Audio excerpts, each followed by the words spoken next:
তো গতকালকে 2000 টাকা দিয়েছিল ওমান প্রবাসী, আর একজন হচ্ছে বাংলাদেশের মানুষ। টোটাল 2000 টাকা। এখান থেকে 140 টাকা আমাদের ছিল। তো 140 টাকা থেকে আজকে এখানে দিয়েছি ফ্রুটের মধ্যে। তো 500 টাকা এবং 140 টাকা টোটাল হচ্ছে কত? 600, 140, 500, ওনাদের 640 টাকা আপনাকে বুঝিয়ে দিয়েছি। ঠিক আছে। আসসালামু আলাইকুম।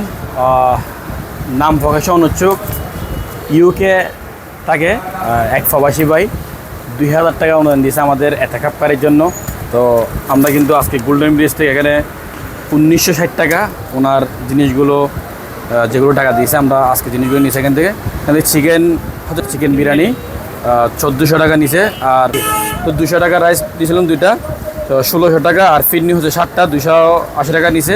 আর মোজো হচ্ছে দুটা হচ্ছে 80 টাকা। টোটাল হচ্ছে 1960 টাকা। উনি ডিসকাউন্ট দিয়েছে 1960 টাকা। তো আমরা হচ্ছে 1960 টাকা ওনাকে দিয়ে দিচ্ছি। আমাদের ইউকে প্রবাসী ভাই, উনি কিন্তু সবসময় আমাদেরকে অনুদান দেয়, মাশাআল্লাহ, আলহামদুলিল্লাহ। তারপর আমরা কিন্তু এখান থেকে আমাদের এলাকার একজন আঙ্কেল ফ্রুট দিয়েছে আর কি, নাম প্রকাশে অনুচ্ছুক। বাকি গতকালকের 140 টাকা ছিল, টোটাল 640 টাকা।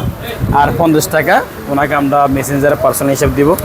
তো আল্লাহ তাআলা আমাদের দানগুলো কবুল করুক। আমরা সবসময় আমাদেরকে এরকম ভিডিওর মাধ্যমে দেখিয়ে থাকি, কারণ হিসাবে কোনো লুকাচুরি নাই। আর সবাই ভালো থাকবেন, সুস্থ থাকবেন। আল্লাহ তাআলা আমাদের দানগুলো কবুল করুক। আস্তাগফিরুল্লাহ দিনাকা। আল্লাহ হাফেজ।